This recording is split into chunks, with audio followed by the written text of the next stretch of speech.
Alright guys, today we're going to do a review of these Three Farmers lentils. This is the barbecue flavored, so and this is on sale. So here's the back. If you guys want to read it, pause the video. And we're going to do a quick taste test. Alright, let's open this up. Okay, so there it is. And let's do a quick taste test here.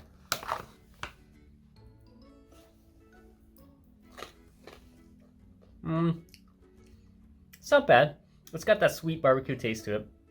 I think my favorite is still the lime or the lime and vinegary one that they have. So that's still my favorite. Alright guys, stay tuned for more videos.